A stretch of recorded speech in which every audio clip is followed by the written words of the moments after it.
from a galaxy far, far away. And a bookshelf straight out of the 90s. From Thrawn to Dantooine. And everything in between. This is Legends Look Back. Hello, everyone, and welcome to Legends Look Back, proudly part of the Utini Podcast Network.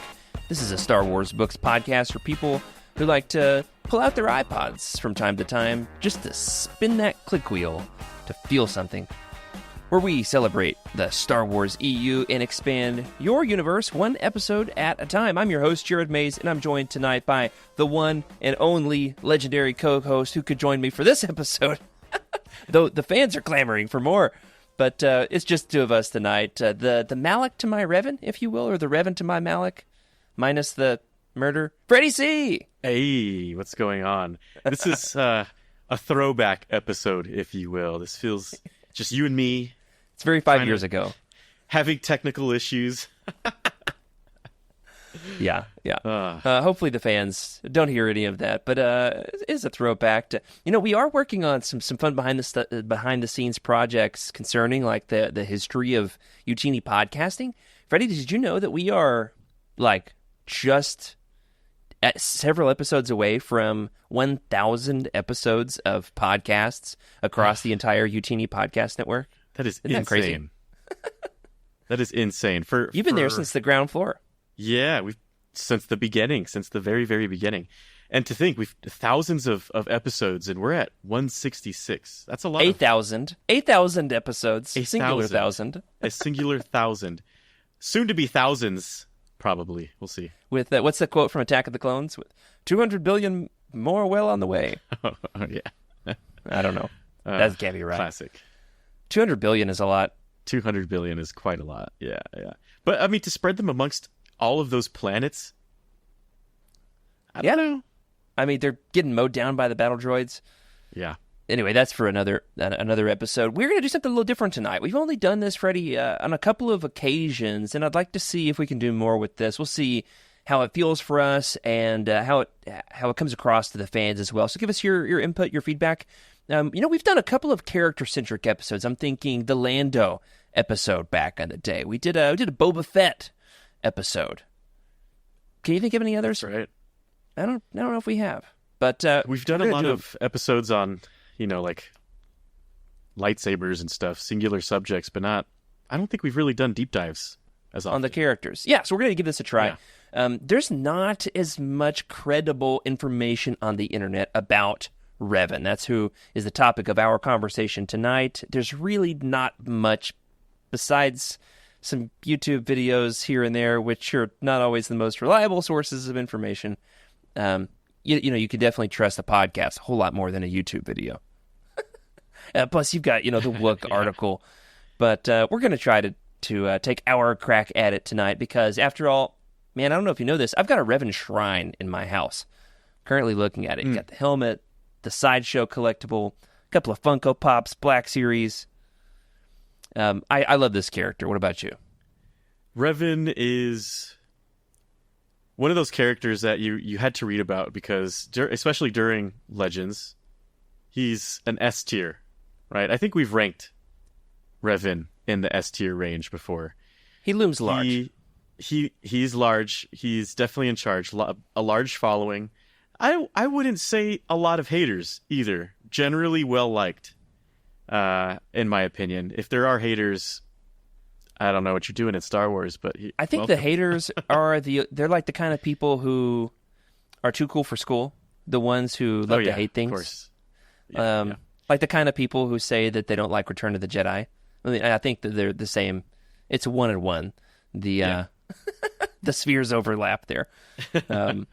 But no, you're right. Revan has a big following, both in the universe and outside. Though there's not a lot of books to read about him. He's obviously got the one novel by Drew Karpyshyn. What was that one called? Do you remember? Man, I'm joking. It's just called Revan. It'll come the to Old me. Hold Republic. On. Is it called? Revan. Yeah. It's gonna draw that one out a little longer, but I thought you were genuinely blanking on that, and I wanted to save you the humiliation. No, that was it's 2011, right? That's a while ago. I remember staying up all night to read that one. I was so happy to get my hands on it. And then it ends on a cliffhanger. Spoiler alert. Exactly. So the title is Revan, but it's Star Wars. Star Wars, The Old Republic, Revan. Star Wars story. Star Wars. No. But it's, of course, for those who don't know, it really delves into his life, the experiences that he went through during the Mandalorian Wars, his fall to the dark side, and how painful that was for him, and of course his redemption. That's tackled largely in flashbacks, but most of the novel, if I remember correctly, is set after Knights of the Old Republic 2. So you've got KOTOR 1 and then KOTOR 2. He's come home. He's a family man doing the dad thing, and then he's called back into action. So he and Canderous go on a mission. That's a fun part of the book. Then teams up with a Sith Lord and the playable character from KOTOR 2 to storm the Imperial homeworld at the end. It's kind of... I don't think it's the best Legends book by a long shot compared to how great this character is. Yeah. The one thing is, after Knights of the Old Republic 2, I feel like Revan really took off at that point. I feel like that's when you started seeing more content, some comics, the novel to really seal things off. That was it, right? I think the novel was like one of the last Revan pieces of content we got. There's just been little breadcrumbs. Okay. Could think about just nibbles, little nuggets, Revan nuggets all over the galaxy. So in canon, I think he's had 2 references. There's like an encyclopedia, certainly not mainstream. I believe the subtitles say that he's a voice on what's the planet? The end of Rise of Skywalker, Exegol. Is that right? Okay. And like he's there, he's in the mix. There's a Revan Legion of the 501st. So it's just an Easter egg, a glorified Easter egg. But for the bulk of the story, you got to go to Legends.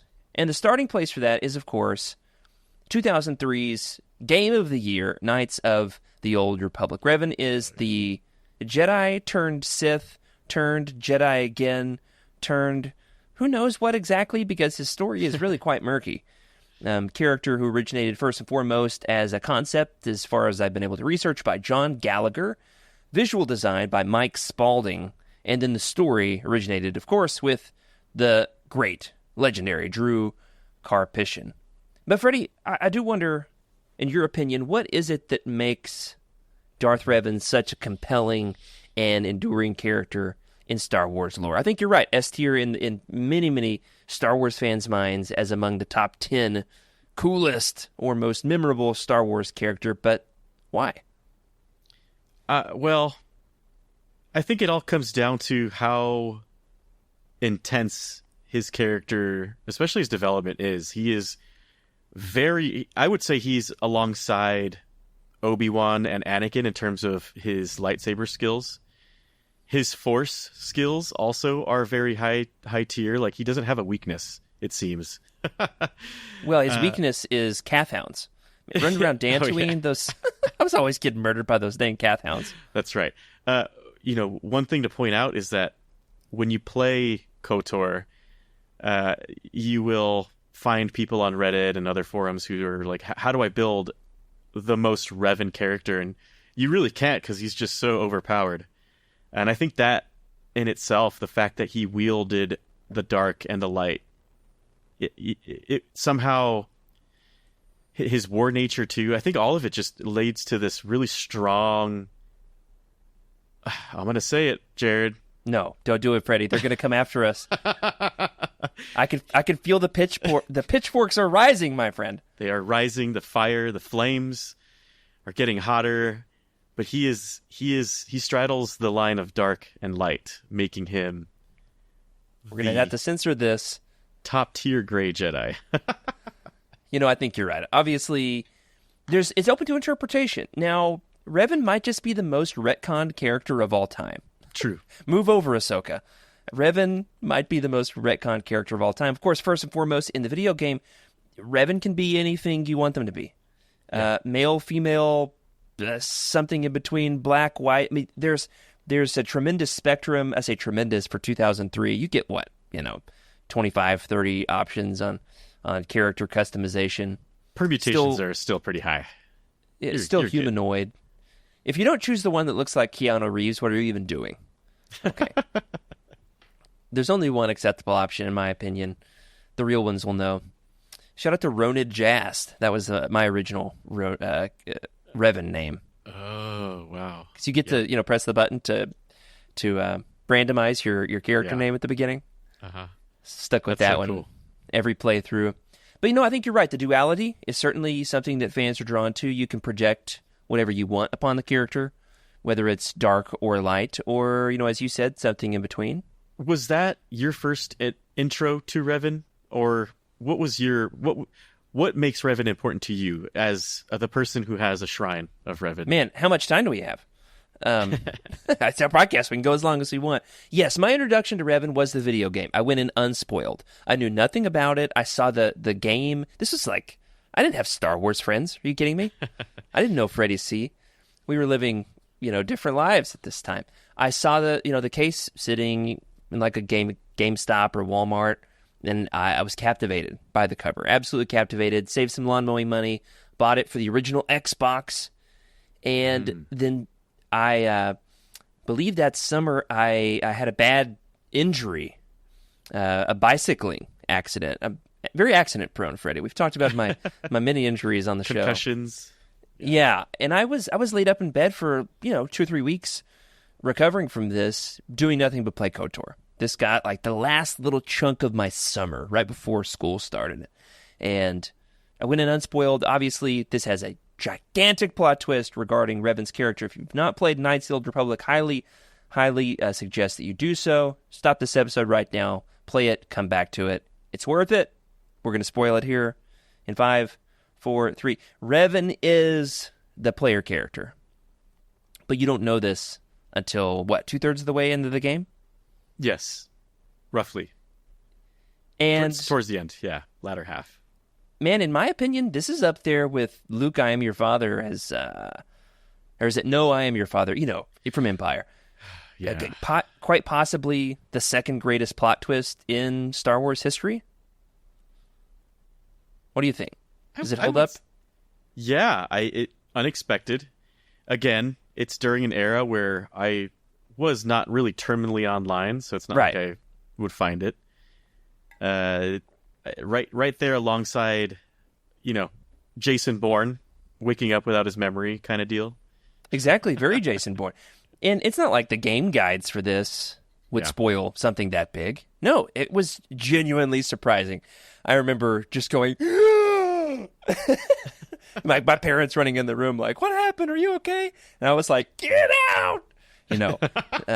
Unbelievable moment with my ramen noodles sitting on the floor. This is, a cornerstone Star Wars moment for me as a Legends fan. And Freddie, I would go so far as to say that Revan is the epitome of a legend. Yes. This is one of the reasons why I like the character so much, is because there's so many legends with a lowercase L surrounding the character. You agree? Why? Oh, that's a great one. First of all, I feel like the amount of retcons, right? Like, if you do read really in depth with Revan's character, it doesn't all line up.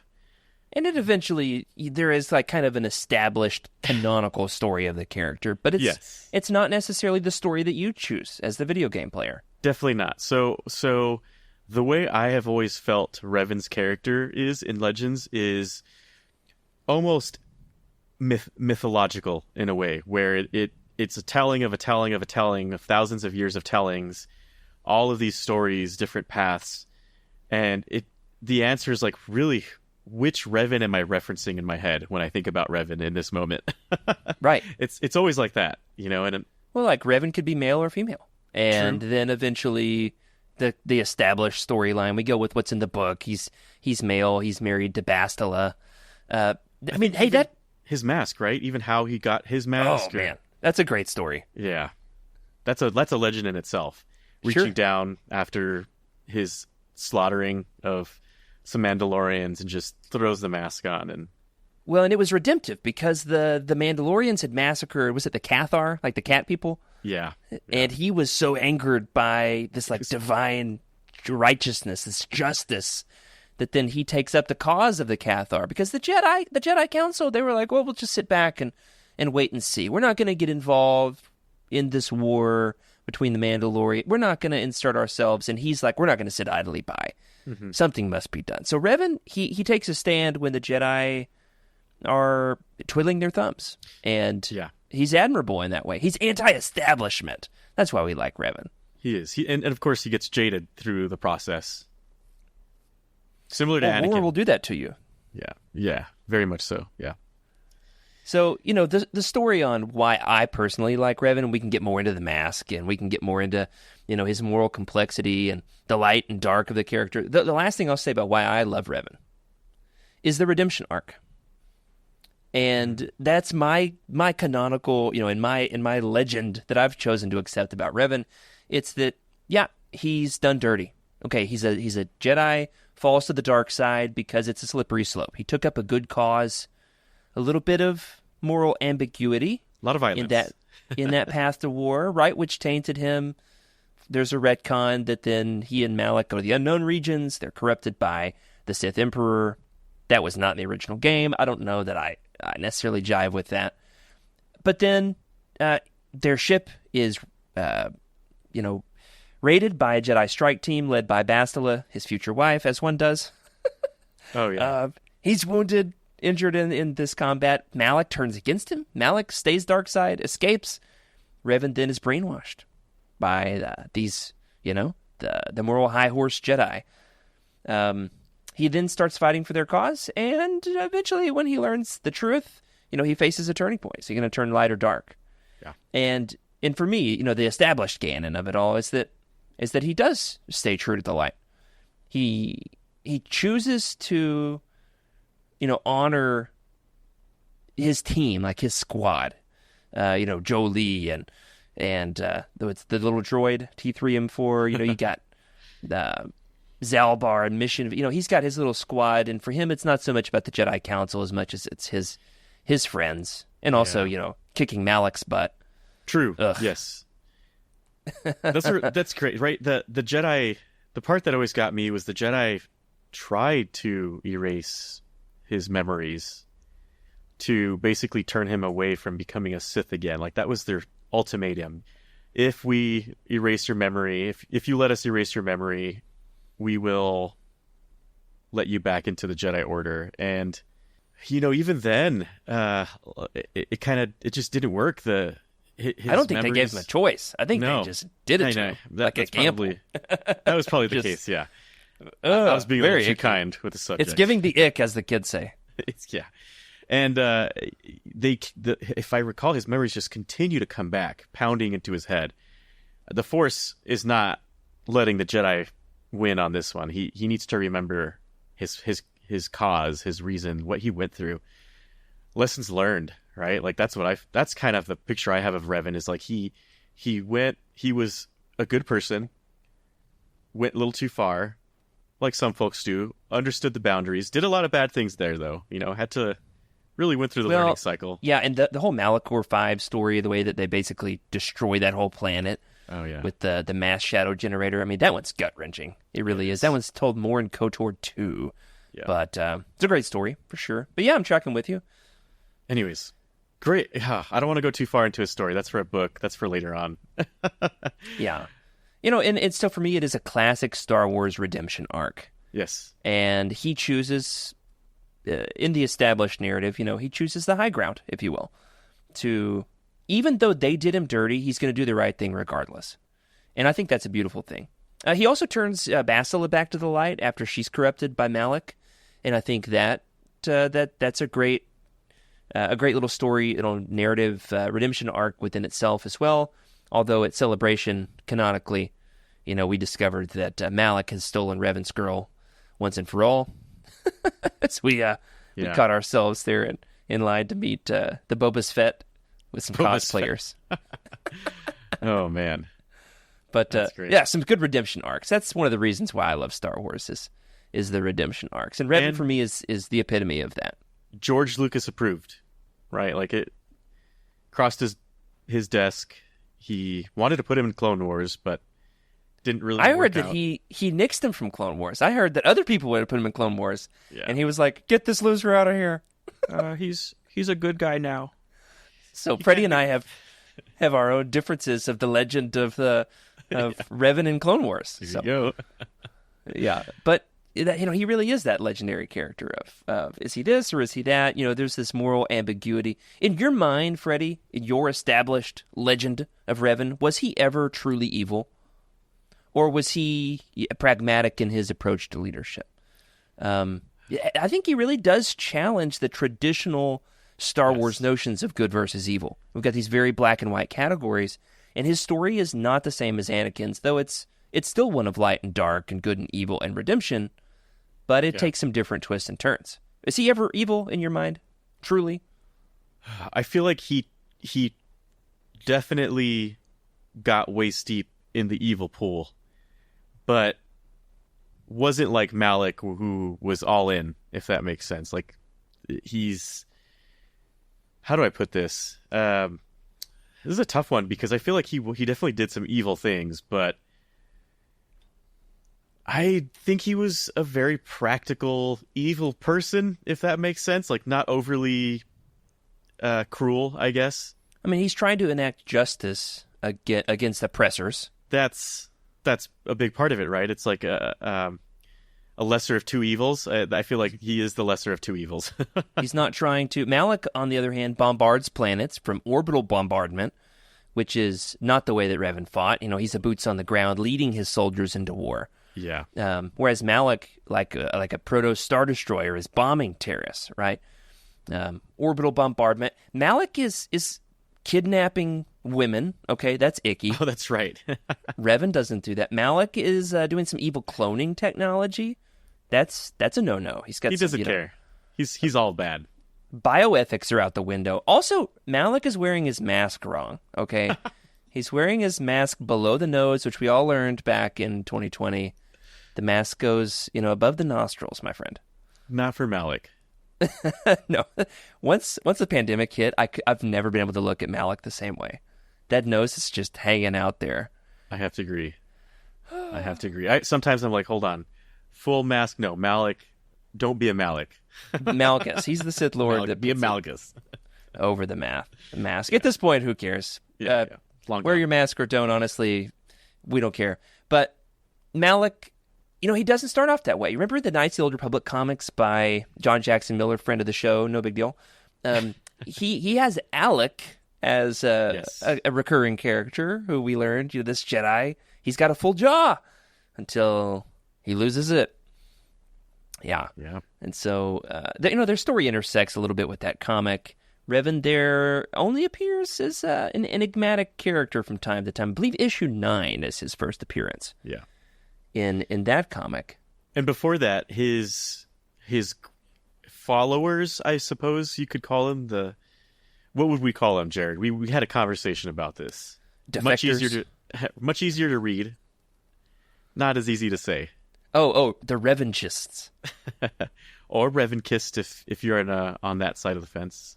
It's a lot easier to read than it is to say. Yeah. You can say this stuff, George, but you can't. You can type this stuff, George, but you've heard the quote. Of course, you get it. But yeah, that's a great follow-up story that kind of intersects with the Mandalorian Wars. You've got Zane Carrick as your main character, but Revan, he's peeking in from time to time. Alec, though, I just can't get past that, man. That Malik, when he turned to a Sith Lord, he was like, I really need to make this sound menacing. Oh, I know. I'm just sticking him on the front. That's it. Because he lost his mouth, so now he's got to put it somewhere else. The M somewhere else. There's actually a lot of debate about if Revan is actually the character's name. On his Wikipedia entry, the Legends Revan page, the very first quote up at the top is like, "It's not my real name and it never was, but I'm sticking with it." And I think this all comes down to like the authenticity of what you played, right, in the game. He could be the randomly generated Star Wars name, his real name, right? Right. Yeah, his real name is Rona Jast, and there is no other canonical answer. Not Nesquik.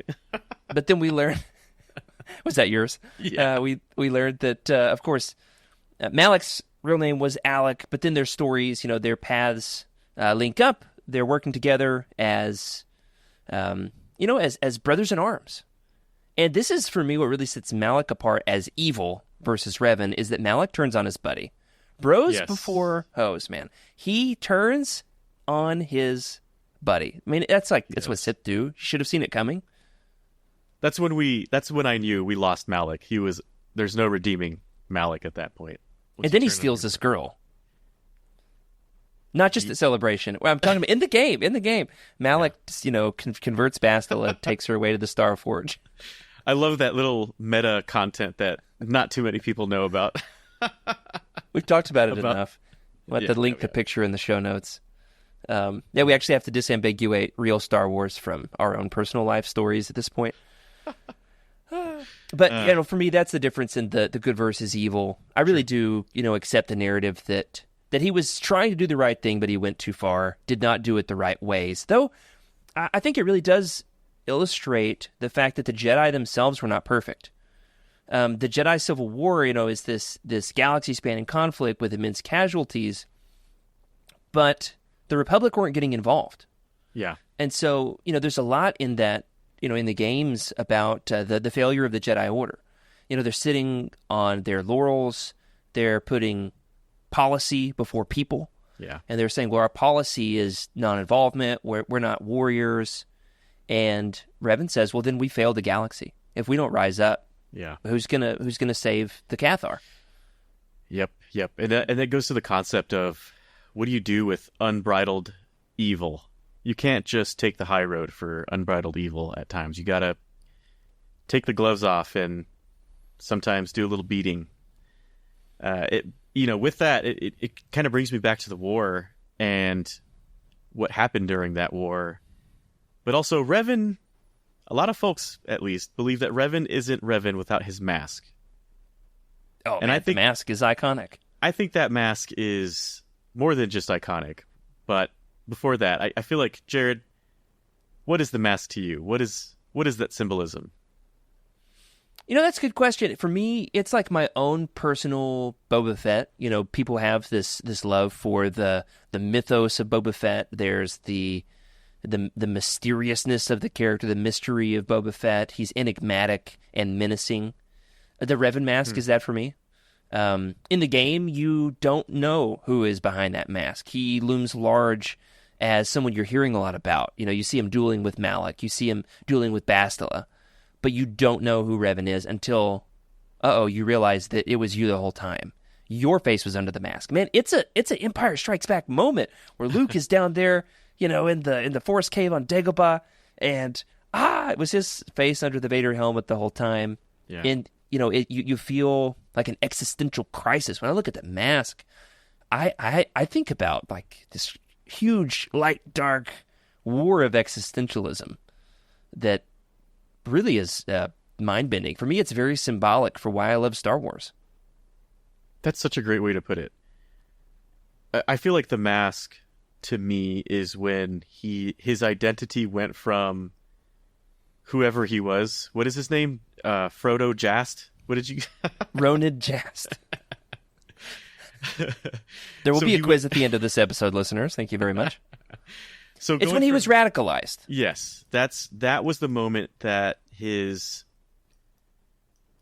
really went from being just a really cool Jedi to like a really, excuse my French, but a badass character. He went into the realm that I feel like only folks like Boba Fett have gone into, which is mysterious. I don't really know larger what else than to life. Say. Yes, right. Not just a Star Wars character, but a symbol.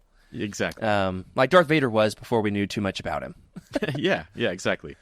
Yeah, and so what you're referencing is that this was first the Mandalorian helmet before it was Revan's helmet. It's not like he was in the costume designer trying to come up with like Kylo Ren, trying to make a cool helmet that looks like Darth Vader's. He's not a wannabe. He instead is he's resourceful. All right, he's a looter. He's a scavenger. He's picking up the helmet from the battlefield. And man, my sideshow collectible, he's actually standing his foot is on a Mandalorian helmet. Oh man. Got both of his, his blades are drawn. The helmet is iconic. I've got the recent release of the helmet.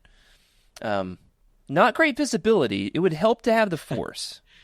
Okay, yeah, I could see that. I also feel like in Star Wars, right, the helmets are what we use in our mere mortal world is nothing compared to like the technology that they've got inside that mask.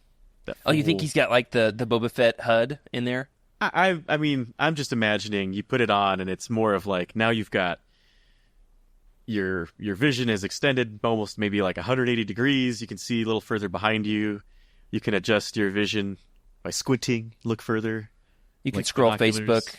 You can scroll Facebook right in your head. Exactly. Anyway, I think we'll get to. Man, you're talking about some merch. We're about to get to some merch eventually. Yeah, we ought to talk about the merch. We ought to talk about the merch while we're on it. Lighten it up before we dive into the death of the character. We got to come back around to how this all ends. This episode is brought to you by The United, the official Utini community. By joining The United, you'll not only receive ad-free shows and exclusive merch drops, you'll get unlimited access to our Discord full of enthusiastic Star Wars fans that want nothing more than to welcome you. Filled with daily conversations, weekly polls, and monthly events, The United is powered by a community of intentional positivity, and that makes it the best place for you to celebrate your fandom and engage with fans who love everything you do the way you do. By heading to utini.com/community, you can sign up for a whole year of The United and save 15% when you use code LEGENDS. That's code LEGENDS for 15% off your first year of The United. So, head over now and get signed up to check out our amazing events and connect with your favorite podcast hosts. Thank you again to everyone in our community for their incredible support. And now, back to the show. What's your favorite piece of Revan merch? I've got a ton of it, man. I've got a ton. There's the Sideshow collectible. I know you're a high roller like that. There's a couple of Black Series figures, a couple of Funko Pops, a Lego. Which one's your favorite? Yeah, I have the Lego first. That was the first ever Revan piece I ever had. I have a knockoff. I don't have the original. I've got a fake. The original, man, that thing's like $330. Yeah.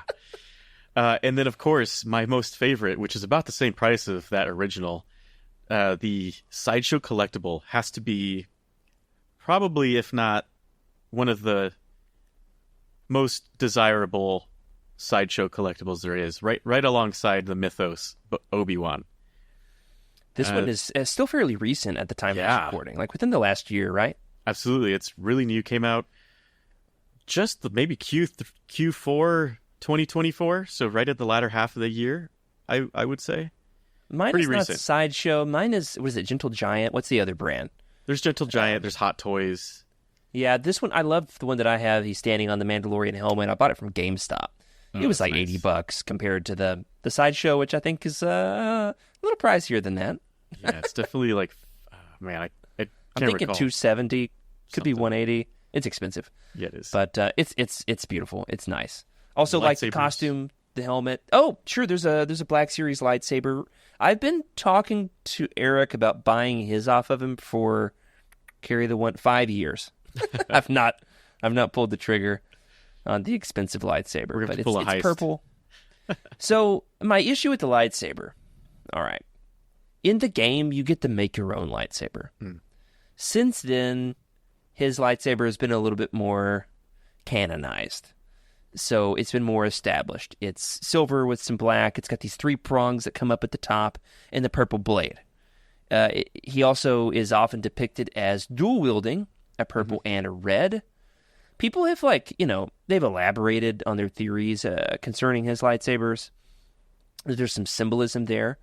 The idea is that it represents the moral complexity. The purple was often representative of somebody who was kind of straddling that light and dark side fence, right? Yeah. Do you think there's some symbolism tied to the lightsabers? I personally, it's just another thing to make him a little bit cooler. One Sith blade, one Jedi blade. Yeah. And it really tells his story without having to really, as a new person coming into it, you would look at this being like, whoa, that's different. I've never seen like I guess you could say a light side Jedi or a light side saber with a red saber. That's different. Right off the bat, you can tell that he's got some great Jedi potential. He's doing his own thing. He's anti-establishment. Exactly. Yeah. Even He's when he got comes the- back around, he gets to break the rules. He's got the anarchist cookbook, making bombs. He's that kind of guy. No, man, that's how I play the game. I lob the frag grenades and run away. That's in my experience, the only way to defeat Malak is lob grenades over your shoulder like a coward and run in circles around the cloning chamber. You cannot let Malak get close, because if he does, he's going to stab you right through the neck meat. But you stay on the other side of the cloning chamber and you lob those grenades. I just imagine Revan strolling into the Starforge, carrying a rucksack full of grenades, Oh man. just lugging this thing around. Malak is like, our time is. What are you carrying? And yeah, man, you just huck those things. Did Like they there's come no out tomorrow. with any Revan merch during the limited runs? Yeah, I've got the limited run Knights of the Old Republic, the Master Edition, which is probably the biggest waste of money I've ever spent in my life. I mean, just because it sits on a shelf, but it's got a really nice, collectible case for the Knights of the Old Republic. It's like the metal hard shell case I've got up on a stand. It's got some little character cards, which are with some concept art. They're beautiful. It's got the vibro blade. There's a flash drive in there, some coins, posters. It's it's all peripheral stuff. Yeah. But but I bought it. But Somebody had to. speaking of your collection, how many Funko Pops do you have of Revan? Well, I've got the two. There's a light side and a dark side, Revan. I've got them on separate shelves because I don't want them to accidentally, cause like a rift in the Force. But I would like to see them put out Funkos for all of the KOTOR characters. I've got both Revans, Malak, Bastila, and T3M4. KOTOR adjacent, there's 3 from KOTOR 2, Darth Nihilus, Darth Sion, and Darth Treya. There's also an HK-47. Couldn't see him behind my light over there. That's the best looking one for sure. I love HK-47. I do have to say. Go ahead. I was going to say, if anybody, first of all, just a disclaimer before we talk about more merch.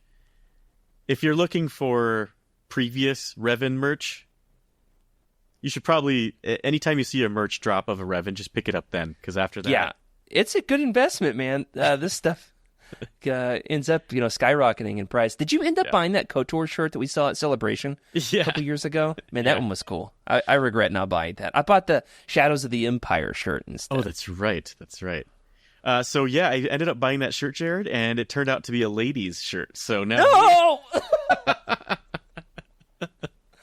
No! That's tragic. Yeah. Oh, that little piece of me just died, man. Just But like the Revan's wife wears memories. The wife wears That's it. good. So, That's good. Yeah, that's fantastic. I mentioned the character Funko Pops, and I've got some of his companions. Which of Revan's companions is your favorite? In the original game, you've got Canderous and Jolie. My least favorite. The only answer that you are not allowed to say is Juhani, the cat lady. No. She not a is fan. the worst. Best thing you could do is just go ahead and eliminate her from the story right there on Dantooine, as far as I'm concerned. Oh, well, okay. Though it's a she bit does have a different. redemption story, so I'll say that much. Okay. I guess I didn't really care for them that much. They're not like they were my partners, of course, but honestly, the droid is the one that I've been, to this day, wanting to build. Full-sized, Man, full-scale. that would be cool. Yeah. And I've always been a droid fan. Yeah. So I remember seeing him, and I was like, man, I want to make that. And now that you're talking about it, I'm going to have to spend some money. And he's in both of the games, and Yes. and I believe also in Star Wars: The Old Republic, the MMO as well. I think he's because the droids, as long as you grease their servos, update their firmware, they can last forever theoretically. Yeah. I'm trying to think if somebody's made one. I think I've seen one somewhere. A T3M4 Astromech. Yeah. I think so. I think that maybe somebody had one at the Celebration. I But, don't doubt it. To my point about his companions, Revan, as your player character, doesn't ever speak. It's only just the things that you click. So for that reason, he's kind of a blank slate character. I think in so many ways, Revan's characters are what bring the character to life. Yeah. So his character is reflected off of them and the responses you can elicit out of them, the way that your character intersects with their own character journeys.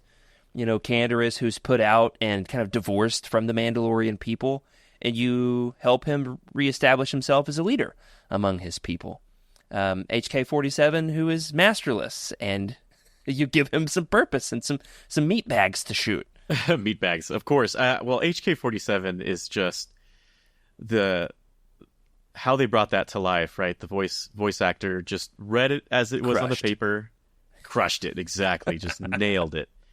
And it's funny because you talk about the influence that Revan had on not just the characters that you're... What do you call them? They're like your...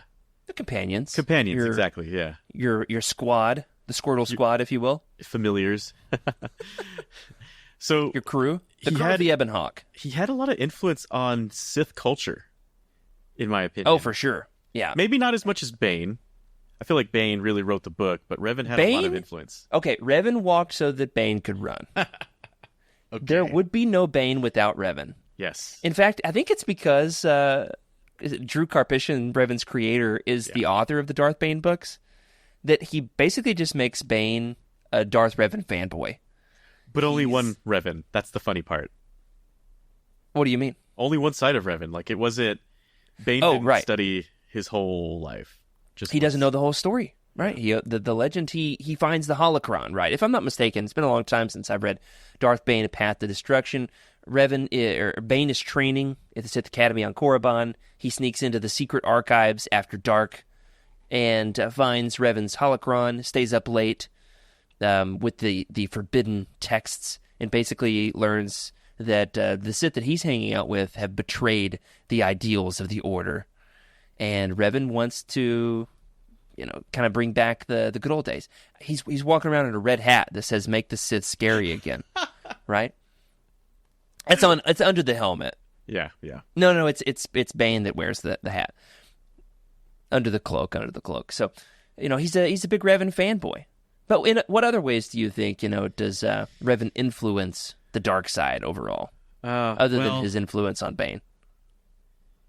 Yeah, it's interesting because part of me is going towards Dark Empire. First of all, hold on, before we go there. The embossed Dark Empire cards, just found them. Love them. Freddy's got those metallic trading cards. Nothing says 90s like metallic trading cards. Yeah. So I'm going to kind of route over to Luke Skywalker and how Luke also walked a similar path, in my opinion, to Revan. Not quite the same, but in the way where he went over to the dark, and in my opinion, experienced the same path that Revan followed.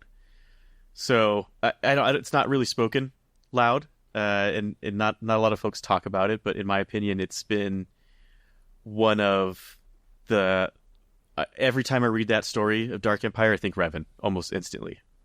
Huh. I'm trying to get there with you. I mean, I love Dark Empire. Yeah. What, because it's like morally ambiguous, you mean? Well, Luke went over to the dark side and did some pretty evil things. Oh, but Revan. you questioned, like, did he ever really turn fully dark? True. Yeah. Kind of leaves you in that ambiguous, like, liminal space where you're like, is he this or is he that? Yeah. You're not certain, has he fully turned? I love Star Wars stories that do that. They keep me as the reader guessing. Canon book, but just barely, Dark Disciple by Christy Golden.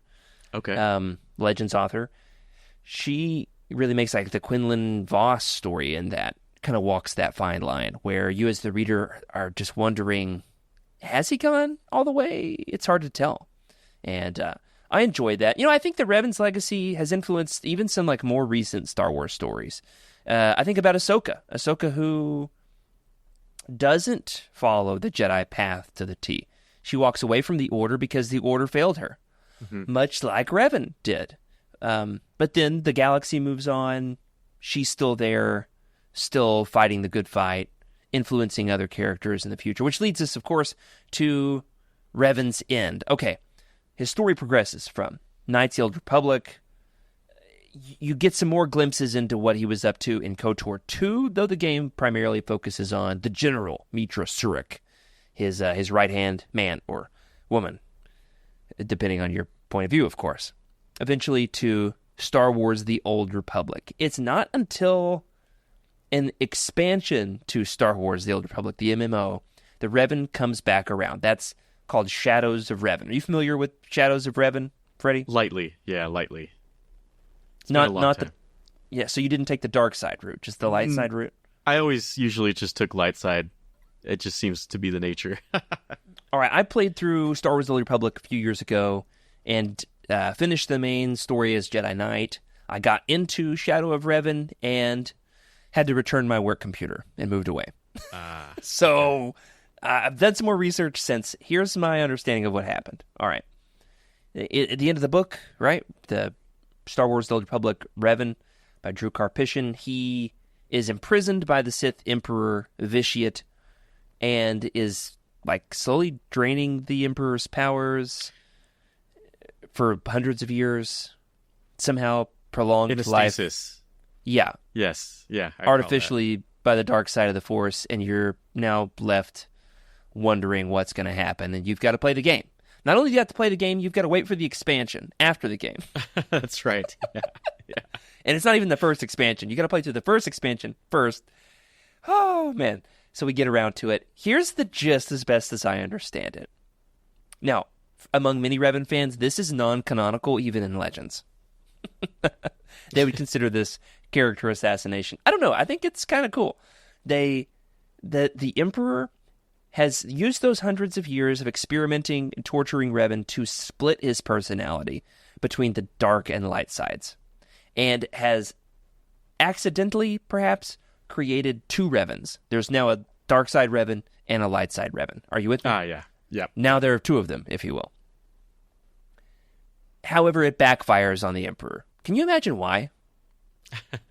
Splitting the dark and light sides of Revan into two characters. How could that possibly go wrong, in your opinion? Yeah, it's terrible.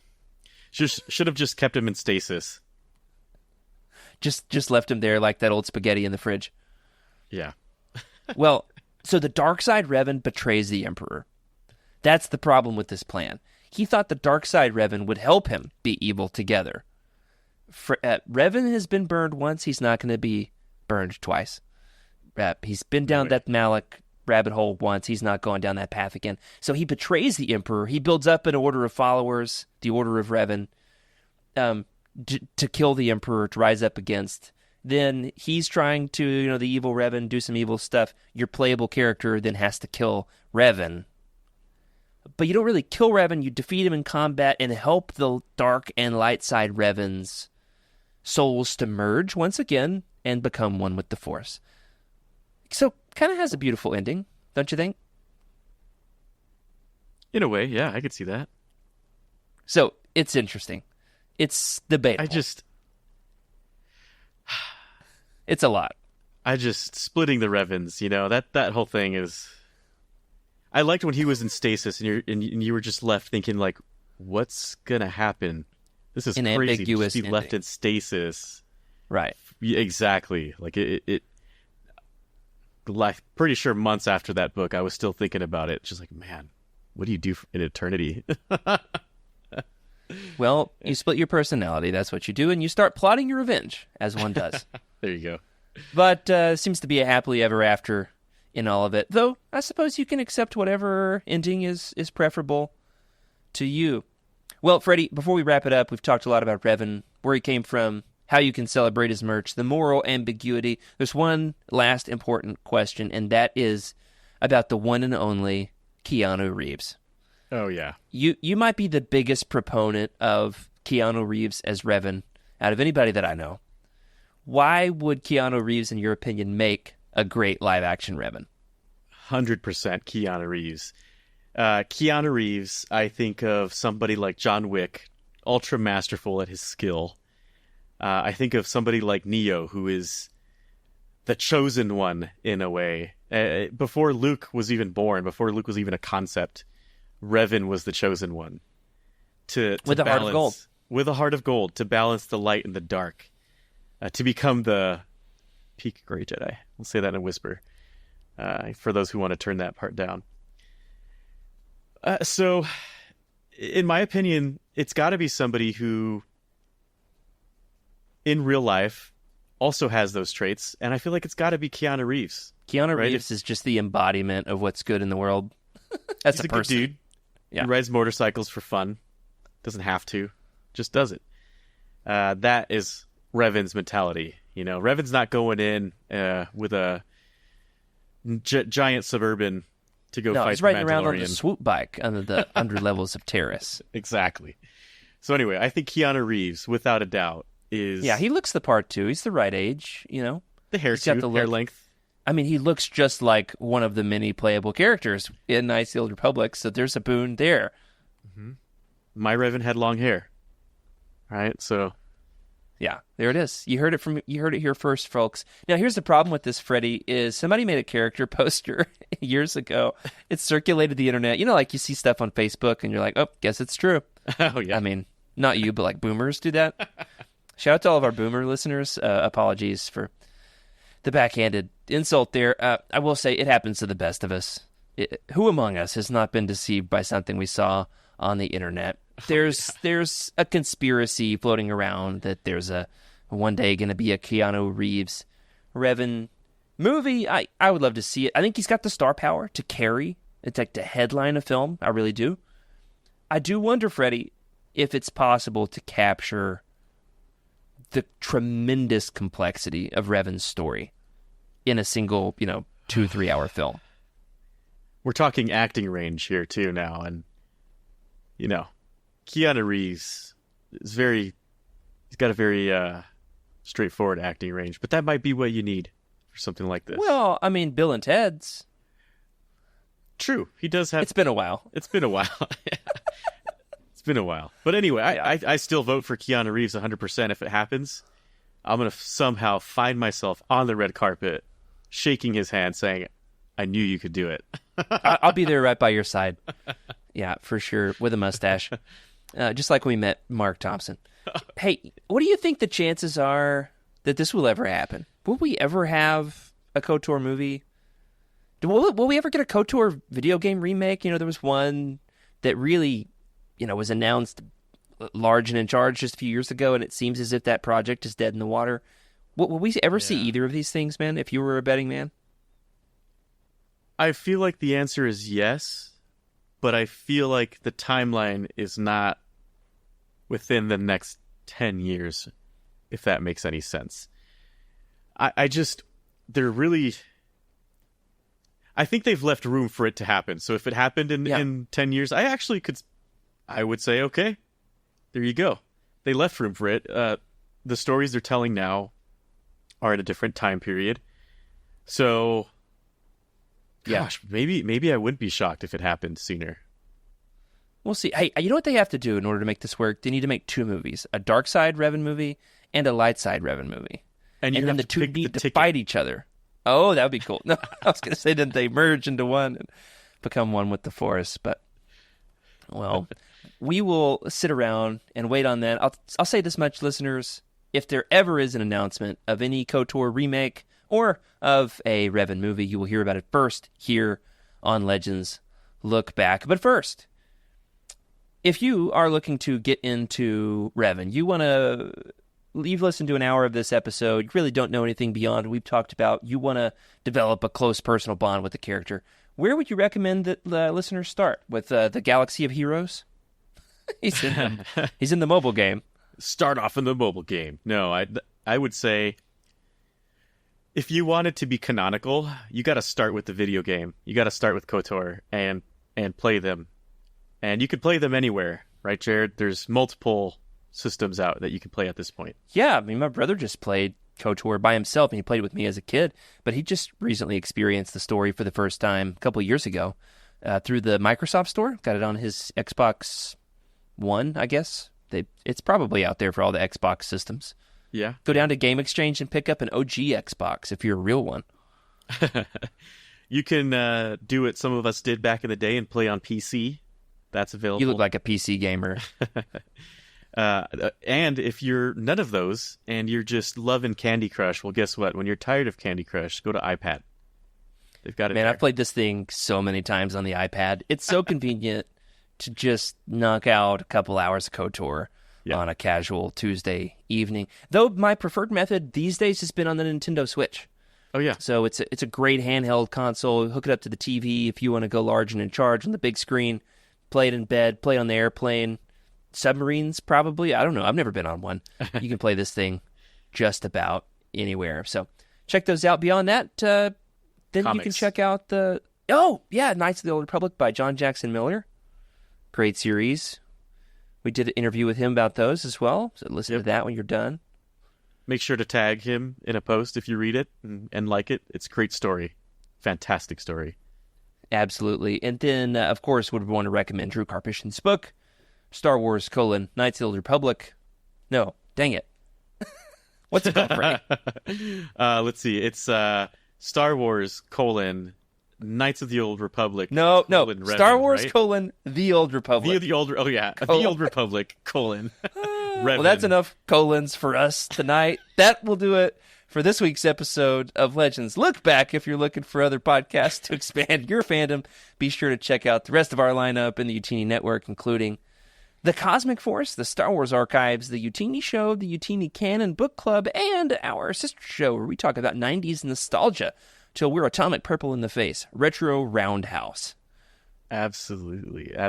And of course, thank you to the proud members of the United, and a very, very special thank you to Brian Dooley, Carl Sander, Anthony Shulo, and Michael Fry on our High Council for your amazing support. If you'd like to join the amazing community of like-minded fans who are eager and excited to talk Star Wars Legends anytime, day or night, literally, Jared, anytime. It happens all the time. You visit utini.com/community. We're on X as well, @LegendsLookback. All right, let's keep the party going and hop on over into the United Discord, where we are continuing the conversation with other Utinians about this week's episode in the Legends Look Back channel. We're going to run a little poll about which is your canonical Revan, like with the different playable character options from KOTOR, so we'll see which of ours wins out once and for all. Let's hope it's Ronid Jast. All right, that's it for us. Keep exploring, keep sharing, and let's keep on expanding the universe together. May the Force be with you for 300 years while you wait in stasis in the Emperor's basement. This is a Utini broadcast.